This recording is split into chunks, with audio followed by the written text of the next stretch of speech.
देखेंगे बेटा कि एक टर्म है हमारी एरोमेटिसिटी। तो अब हम उसको डिटेल में देखेंगे कि basically what do you mean by aromaticity.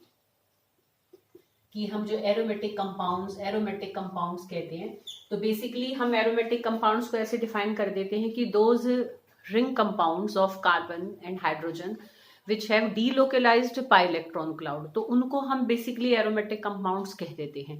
But और एरोमेटिसिटी को अच्छे से डिटेल में हमें दिया था हक्कल ने। तो हक्कल ने अपना हक्कल रूल दिया था। तो जो भी रिंग कंपाउंड्स हक्कल रूल को फॉलो करते हैं तो वो हमारे क्या होते हैं, एरोमेटिक कंपाउंड्स होते हैं। ठीक है, तो हक्कल रूल को हम देखेंगे। तो हक्कल की जब तुम स्पेलिंग लिखोगे ना तो इसके ऊपर ऐसे बिंदी भी आती है।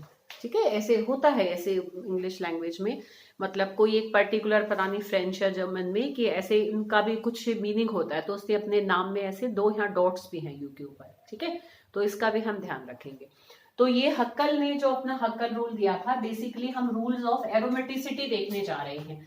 तो दो मेन रूल्स होते हैं, तो ये आता भी है पेपर में भी बहुत आता है और बड़ा सिंपल है कि हक्कल रूल या रूल्स ऑफ एरोमेटिसिटी क्या है बेसिकली। एक तो देखो, अगर कोई भी रिंग कंपाउंड हमारा अगर एरोमेटिक है तो रिंग शुड बी प्लेनर, वो प्लेनर होनी चाहिए। प्लेनर को कैसे पहचानोगे, मतलब सारे कार्बन या तो sp2 हाइब्रिडाइज्ड हो।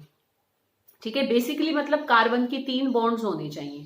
sp2 हाइब्रिडाइज्ड ना भी हो तब भी हमारा कैसे होना चाहिए, जैसे नेगेटिव या पॉजिटिव चार्ज आ रहा है। ठीक है ना, मतलब कार्बन की बॉन्ड हमारी 3 ही हो, तो उससे हम पहचान लेंगे कि रिंग बनाने वाले जितने भी कार्बन्स हैं सारे हमारे कैसे हैं, एक ही प्लेन में हैं। They should lie in one plane, एक ही प्लेन में होगा तभी तो पाई इलेक्ट्रॉन बेटा घूम सकते हैं ना। ऐसे कोई उठ गई कोई नीचे हुई तो फिर वो रोटेट नहीं कर पाएंगे, बॉन्डिंग आपस में साइडवेज हो नहीं पाएगी अगर एक प्लेन में सारे वो कार्बन एटम्स नहीं होंगे जो कि रिंग को बना रहे हैं। तो ये पहला इसकी एक तरीके से कंडीशन है एरोमेटिसिटी की कि रिंग शुड बी प्लेनर, कि रिंग हमारी कैसी होनी चाहिए, प्लेनर होनी चाहिए। Ring should be planar. दूसरा देखो हमारा बेसिकली हक्कल रूल ये होता है कि कोई भी रिंग कंपाउंड अगर हमारा एरोमेटिक है तो इट शुड है 4n + 2 पाई इलेक्ट्रॉन्स। देखो इसका क्या मतलब है कि उसके पास इतने पाई इलेक्ट्रॉन्स होने चाहिए। अब जैसे मैं इसको बेंजीन से ही तुम्हें समझाती हूँ पहले। अब तुम देखो n की वैल्यू 0 भी हो सकती है, 1 भी हो सकती है, 2 भी, 3 भी, 4 भी, 5 भी। इसका क्या मतलब, देखो अगर n की वैल्यू है मान लो 0, ठीक है, तो तुम देखो कि कितने पाई इलेक्ट्रॉन निकल कर आएंगे, 2। तो ऐसे रिंग कंपाउंड्स जिनके पास 2 पाई इलेक्ट्रॉन्स हो और रिंग कैसी हो, प्लेनर हो, तो वो भी एरोमेटिक कहलाएगा। अब हम n की वैल्यू अगर 1 रखें, है ना, इसको चलो अभी मिटा देते हैं, बेंजीन पर हम अभी अप्लाई करेंगे। n की वैल्यू अगर मैं 1 रखूं तो हमारे कितने आ जाएंगे, 6 पाई इलेक्ट्रॉन्स आ जाएंगे। तो ऐसे रिंग कंपाउंड जिनके पास 6 पाई इलेक्ट्रॉन्स हो और रिंग प्लेनर हो तो वो हमारे क्या होंगे, एरोमेटिक। ऐसे ही अगर मैं इनकी वैल्यू 2 रख दूं तो यहाँ पर 8 और 2 10, तो जिनके पास 10 पाई इलेक्ट्रॉन्स हो तो वो रिंग्स कैसी होंगी, एरोमेटिक होंगी। बट और ring also should be planar, ठीक है ना, वो प्लेनर भी होनी चाहिए। ठीक है, यहां तक आई बात समझ में। आप देखो 4 4 4 बढ़ाते रहो, तो मतलब ऐसे रिंग कंपाउंड जिनके पास या तो 2 पाई इलेक्ट्रॉन्स हो या 6 हो या फिर 10 हो या फिर 14 हो, 4 4 4 बढ़ाते रहो। बट साथ में रिंग हमारी और कैसी होनी चाहिए, प्लेनर भी होनी चाहिए। जैसे कि एक एग्जांपल से तुम्हें अभी मैं समझाती हूँ। देखो अगर मैं जैसे पहले चलो बेंजीन को देख लो, बेंजीन का भी हमने स्ट्रक्चर देखा तो सारे कार्बन sp2 हाइब्रिडाइज्ड थे, तो रिंग हमारी कैसी है, प्लेनर है। और 6 पाई इलेक्ट्रॉन है, देखो 6 हमारे आ रहे हैं हक्कल रूल के अकॉर्डिंगली, तो 6 पाई इलेक्ट्रॉन हर रिंग प्लेनर है, इसलिए बेंजीन एक एरोमेटिक कंपाउंड होता है। अब इसी में ही देखो बेटा, एक तो मैं यहाँ पर बनाऊं, देखो इस तरीके से अगर मैं बनाऊं, देखो ये मैंने ना एक हेप्टागोनल रिंग बनाई है, ठीक है, वो तो जैसे हेक्सागोनल थी। अब देखो यहाँ पर ये ध्यान से देखो तो बेटा, इसमें ना इसके पास ये हमारी पाई बॉन्ड्स हैं और ये वाला कार्बन हमारा देखो इस तरीके से, क्योंकि कोई सिग्मा पाई बॉन्ड नहीं है तो इसका मतलब इस कार्बन की 4 बॉन्ड बनी हुई है, 4 बॉन्ड बन रही है। तो ये कार्बन हमारा कैसा है, sp3 हाइब्रिडाइज्ड हो गया। ठीक है। अब तुम ध्यान से देखो तो 3 पाई बॉन्ड मतलब 6 पाई इलेक्ट्रॉन्स, एक बॉन्ड में 2 पाई इलेक्ट्रॉन्स आएंगे, तो 2 2 2। अब देखो इसके पास 6 इलेक्ट्रॉन्स हैं, तो हक्कल रूल का ये वाला जो रूल है, मतलब हक्कल रूल तो हमारा फॉलो हो रहा है कि 6 पाई इलेक्ट्रॉन इसमें है, बट रिंग प्लेनर नहीं है, क्योंकि ये सारे कार्बन जो पाई बॉन्ड से बने हुए हैं ये तो sp2 हाइब्रिडाइज्ड है, बट एक कार्बन यहाँ कैसा है sp3 हाइब्रिडाइज्ड, तो सारे घूम नहीं पाएंगे, ठीक है। तो क्योंकि ये रिंग हमारी कैसी है, नॉन प्लेनर, तो ये एरोमेटिक नहीं है, ये हमारा कैसा है बेटा, ये नॉन एरोमेटिक कंपाउंड है। कैसा है बेटा, नॉन एरोमेटिक। जब तुम एग्जांपल्स देखोगे ना बेटा बुक में, तो बुक में ना 3 टर्म है, एक तो हो गया हमारा एरोमेटिक, जैसे कि हमारी बेंजीन एरोमेटिक होती है, ठीक है ना बेटा। अच्छा एक और भी तुम्हें बता सकती हूँ, देखो बेटा जैसे कि भाई मान लो मैं यहाँ पर एक एनायन है, ठीक है, ये कार्बन हमारा पॉजिटिवली चार्ज है। अब तुम देखो इसमें कितने पाई इलेक्ट्रॉन हैं, 2, इट हैव 2 पाई इलेक्ट्रॉन्स, और ये कार्बन की भी 3 ही बॉन्ड हैं, तो ये भी हमारा प्लेनर है, ये मतलब एक ही प्लेन में है, ये तीनों कार्बन sp2 हाइब्रिडाइज्ड है, तो ये प्लेनर भी है, और इसमें हक्कल रूल के अकॉर्डिंगली इलेक्ट्रॉन्स भी आ रहे हैं, तो ये भी कैसा है हमारा एरोमेटिक। कैसा है बेटा, एरोमेटिक। ये कैसा है, नॉन एरोमेटिक। एक और भी टर्म तुम्हें कुछ एग्जांपल्स के नीचे लिखी मिलेगी, दैट इज एंटी एरोमेटिक। अब एंटी एरोमेटिक बेसिकली क्या होते हैं, देखो इसी ही एक एनायन के एग्जांपल से मैं तुम्हें बताती हूँ। देखो अगर ये हमारा हो नेगेटिवली चार्ज, तो इसके पास ना ये 2 इलेक्ट्रॉन है, अब ये 2 इलेक्ट्रॉन और ये 2 इलेक्ट्रॉन आपस में डीलोकलाइज्ड हैं, नेगेटिव वाला ऐसे कहीं ये यूज नहीं हो रहा है, यहाँ पर ये इसी के साथ डीलोकलाइजेशन में यूज होता है, तो इसमें तुम देखो ये 2 पाई इलेक्ट्रॉन 2 पाई इलेक्ट्रॉन ये हो गए, तो इसके पास तो 4 पाई इलेक्ट्रॉन्स हो गए। रिंग कैसी है, प्लेनर है, तो ये हमारा ना एंटी एरोमेटिक है ना। कई बार ऐसे बच्चे कंफ्यूज हो जाते हैं कि एंटी एरोमेटिक और हमारे नॉन एरोमेटिक और एरोमेटिक में देखो बेसिक जो डिफरेंस है ना, मैं तुम्हें बुक में वैसे कहीं दे नहीं रखा है, बट मैं तुम्हें कहीं एक बार लिख कर भेज दूंगी, तो तुम उसको नोट कर लेना।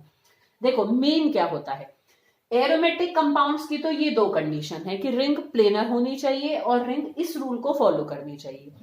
एंटी एरोमेटिक में बेटा क्या होता है कि रिंग प्लेनर ही होती है, ये फॉलो हो रहा होता है, पर ये रूल फॉलो नहीं हो रहा होगा, इसकी बजाय उनमें ना 4n पाई इलेक्ट्रॉन्स होते हैं, समझ रहे हो, मतलब 4 की मल्टीपल में पाई इलेक्ट्रॉन हो गया, तो 4 या 8 या 16 इस तरीके से 4 की टेबल चल जाएगी, तो जिनमें 4n प्लस 2 पाई इलेक्ट्रॉन ना होकर 4n पाई इलेक्ट्रॉन्स होते हैं, और रिंग भी कैसी होती है, प्लेनर होती है, वो हमारे एंटी एरोमेटिक होते हैं, उल्टा वो बहुत कम स्टेबल कंपाउंड्स होते हैं, ठीक है, वो उनमें स्टेबिलिटी कम होती है कंपैरेटिवली, कि अगर ये नॉन प्लेनर बन जाए रिंग तो वो उल्टा ज्यादा स्टेबल होती है प्लेनर की बजाय।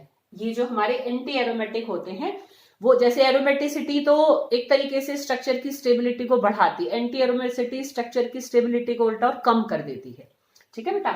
और जो नॉन एरोमेटिक होते हैं उसमें रिंग हमारी नॉन प्लेनर होगी, ये इस रूल के अकॉर्डिंगली आ भी सकते हैं, अगर इस रूल के अकॉर्डिंगली आ गए, ठीक है ना बेटा, तो तब भी वो एरोमेटिक नहीं होगा, क्योंकि रिंग हमारी कैसी है, नॉन प्लेनर है। तो इसमें पाई इलेक्ट्रॉन कितने भी हो सकते हैं, इस रूल को फॉलो कर भी सकते हैं, नहीं भी कर सकते हैं, बट यहाँ पर रिंग हमारी कैसी होगी, नॉन प्लेनर। अगर रिंग प्लेनर हो गई और अगर ये हक्कल रूल के अकॉर्डिंगली आ गए, तो वो एरोमेटिक ही होगा, सिंपल सी ऑब्वियस सी बात है। बट बेशक इलेक्ट्रॉन इसके अकॉर्डिंग हो, और रिंग अगर हमारी है कैसी, नॉन प्लेनर, ठीक है बेटा, तो वो हमारे कैसे होंगे, नॉन एरोमेटिक कंपाउंड्स होंगे। समझ में आ रही बेटा बात। एंटी एरोमेटिक कंपाउंड में क्या आएंगे, 4n पाई इलेक्ट्रॉन आएंगे और रिंग हमारी प्लेनर होगी। यहां पर रिंग हमारी कैसी होगी, नॉन प्लेनर होगी। अब इसके अकॉर्डिंगली इलेक्ट्रॉन आ भी सकते हैं, नहीं भी आ सकते हैं, तो ऐसे कंपाउंड हमारे होते हैं बेटा नॉन एरोमेटिक, ठीक है। तो बुक में काफी सारे एग्जांपल्स हैं, मैं पिक्चर सारे की भेज दूंगी, तो उसमें से जैसे कुछ मैंने कराए हैं तो तुम इन सबको आराम से नोट डाउन कर सकते हो, ठीक है बेटा। और जो और चाहो तो तुम और भी कर सकते हो, एक्सप्लोर करो, अच्छे से देखो, खूब उनको देखो, कोई डाउट हो तो तुम क्लियर कर सकते हो, ठीक है बेटा। तो this is about aromaticity, हक्कल rule, कि कौन से कंपाउंड हमारे एरोमेटिक होंगे और कौन से कंपाउंड हमारे एरोमेटिक नहीं होंगे, नॉन एरोमेटिक होंगे कि एंटी एरोमेटिक होंगे, ठीक है बेटा। तो ये रूल में कुछ नहीं करना, बेसिकली बस तुम्हें हक्कल रूल में इन 2 को याद रखना कि ring should be planar and it should follow 4n plus it should contain 4n plus 2 pi electrons. बस ये 2 लाइन याद करनी है, और एग्जाम्पल तुम और कोई ना बना सको बेटा तो खाली बेंजीन का बना दो। ठीक है बेटा, तो इस चीज को तुम्हें क्लियर करना मतलब जरूरी है। ठीक है बेटा, तो ये हमने करा अबाउट द एरोमेटिसिटी। अब हम करने जा रहे हैं बेटा अबाउट द, अब हम एरीन्स को अपना पर्टिकुलर तरीके से पढ़ेंगे, जैसे कि हमने एल्केन, एल्कीन और एल्काइन को किया था। तो about the methods of preparation of arenes.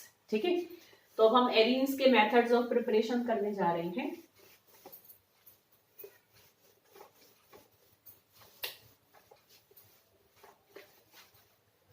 तो methods of preparation of arenes.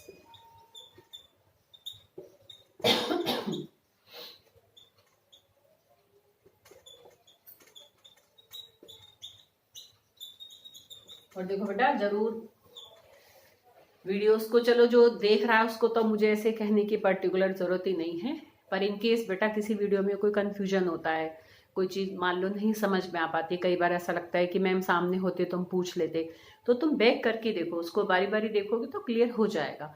फिर भी कोई कॉन्सेप्ट, और जब नहीं होता बेटा क्लियर, एक्चुअल में ना वीडियोस देखकर जब तुम पढ़ते हो तो अगर पूरे फोकस के साथ नहीं देखोगे, जैसे क्लास में तुम और कुछ काम नहीं कर रहे होते, बस खाली समझते हो, तो इसलिए क्लास का हमेशा समझ में आ जाता है।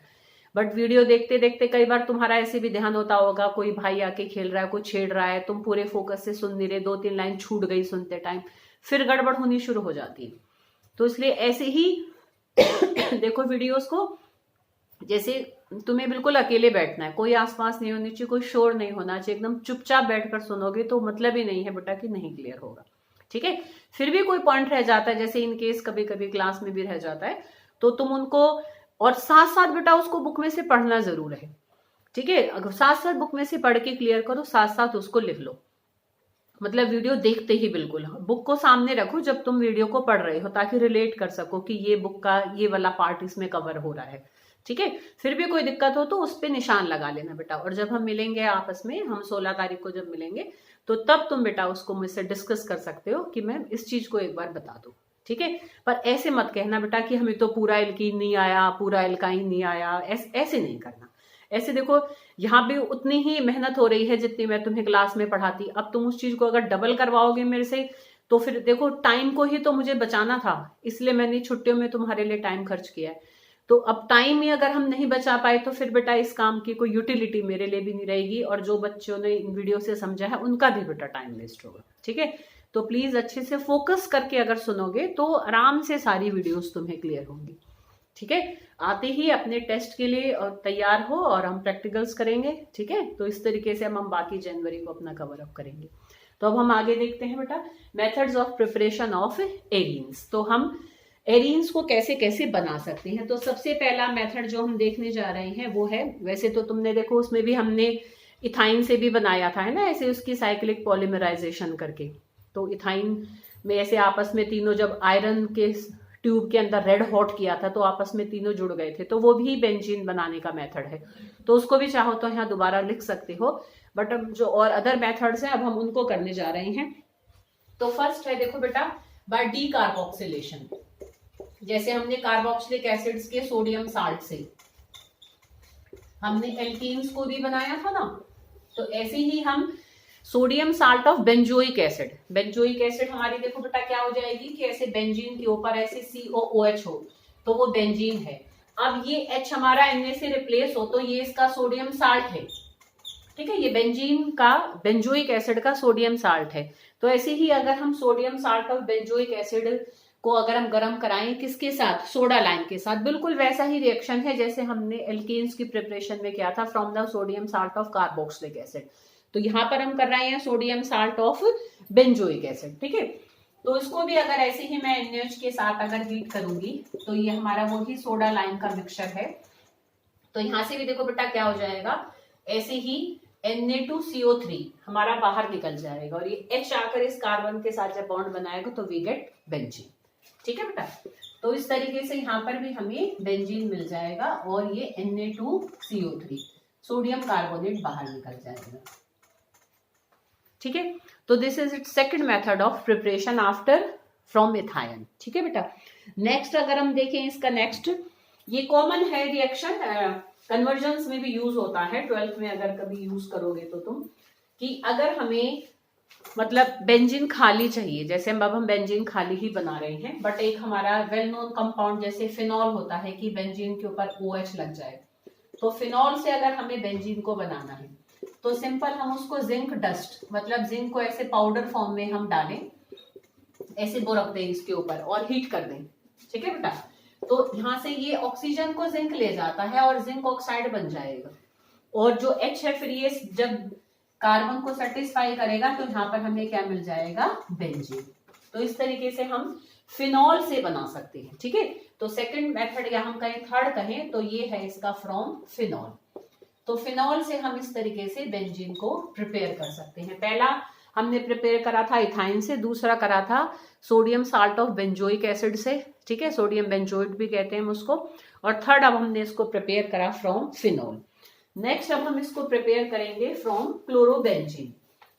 जैसे अगर तुम्हें ध्यान हो तो हमने एल्काइल हैलाइड या हेलो एल्केन्स की जब रिडक्शन करी थी, तो रिडक्शन से क्या हो जाता है कि हेलोजन हट गया था और H आ जाता है, और वो हेलोजन भी H के साथ मिलकर HCl HBr इस तरीके से निकल जाता है।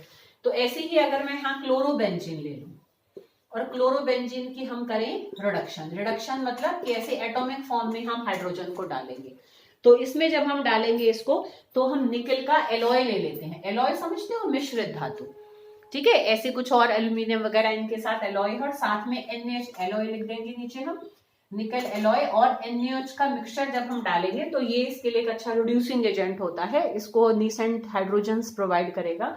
और यहाँ पर फिर बेंजीन H ले लेगा, मतलब क्लोरोबेंजीन H ले लेगा, Cl हमारा एक H के साथ HCl बन के बाहर निकल जाएगा और एक H यहाँ लग जाएगा, तो हमें ऐसे बेंजीन मिल जाएगा, ठीक है। तो ये हमने बेंजीन को प्रिपेयर करा फ्रॉम क्लोरोबेंजीन। अब हम, ठीक है, थर्ड फोर्थ किससे था, फ्रॉम क्लोरोबेंजीन। ऐसे हेडिंग से याद रखोगे ना तो ऐसे रिएक्शन जल्दी हमें याद होता है, ठीक है। नेक्स्ट देखो, अब हम नेक्स्ट इसका मेथड ऑफ प्रिपरेशन करेंगे फ्रॉम डाइजोनियम साल्ट्स, ठीक है। तो अब I think this is fifth method, तो अब हम इसको नेक्स्ट प्रिपेयर करेंगे फ्रॉम डाइजोनियम साल्ट्स।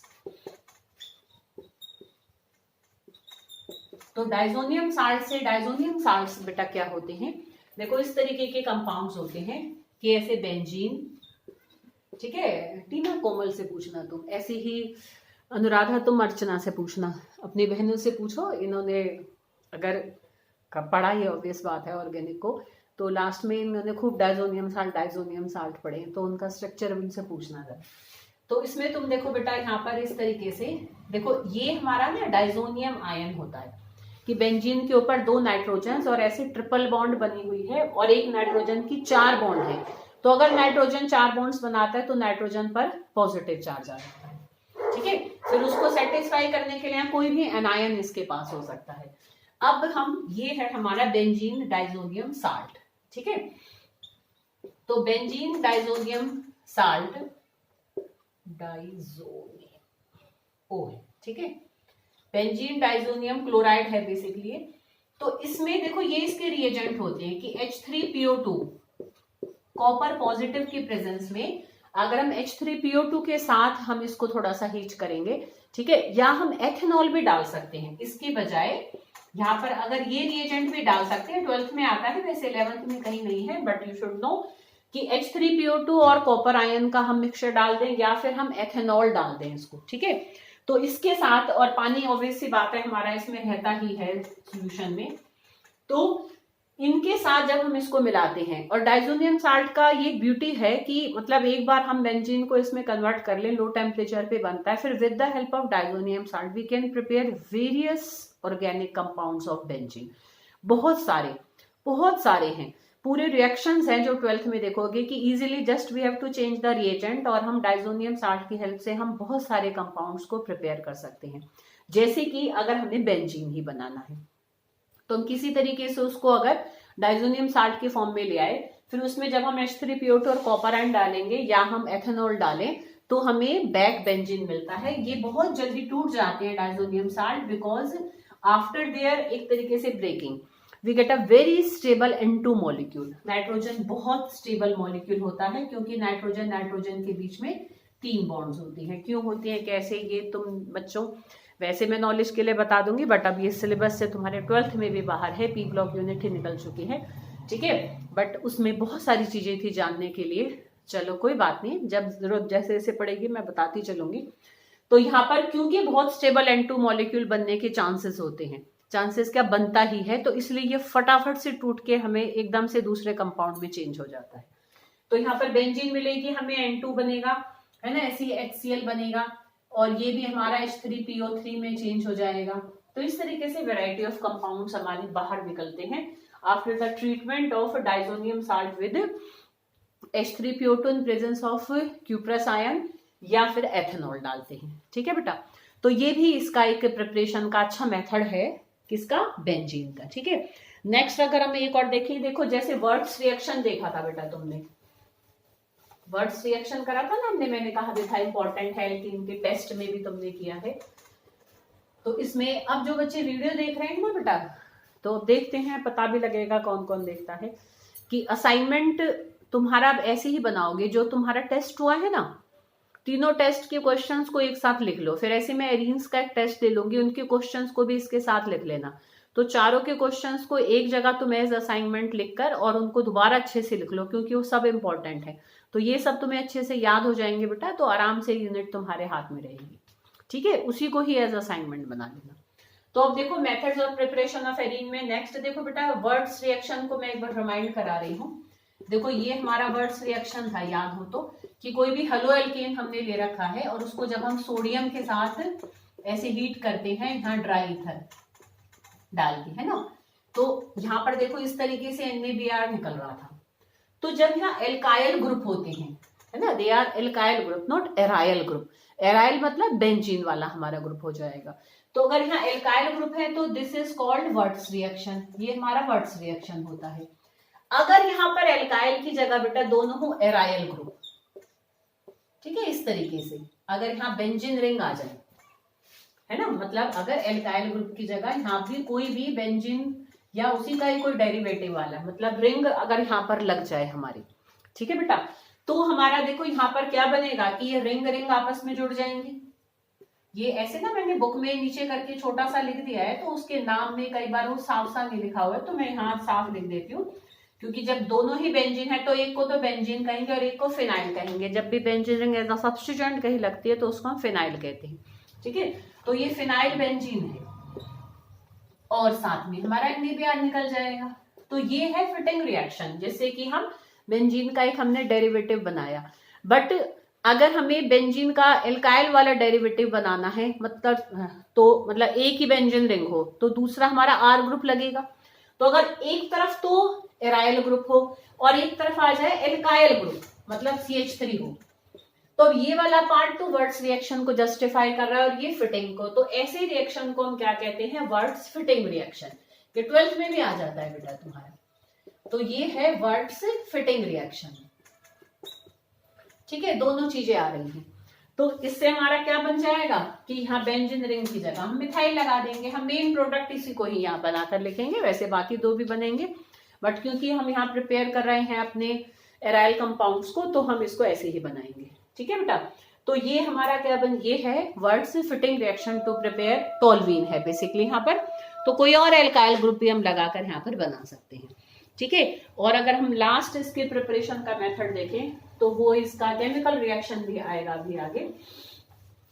तो that is called Friedel craft alkylation. तो फ्रीडल क्राफ्ट के अभी हम बहुत सारे रिएक्शंस हमें करने ही हैं इस यूनिट में, ठीक है, और इम्पोर्टेंट है, बहुत इंपॉर्टेंट है, 12th में भी एज इट इज आते हैं।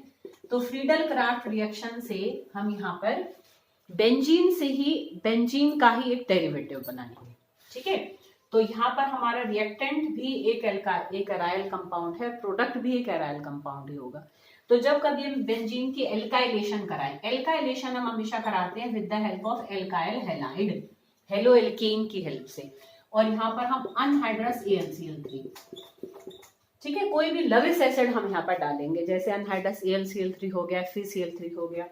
तो यहाँ पर हमारा बेटा क्या होगा कि मिथाइल ग्रुप आकर इस पर लग जाएगा, ठीक है, इस तरीके से। तो ये हमें टोल्यूइन मिलेगा।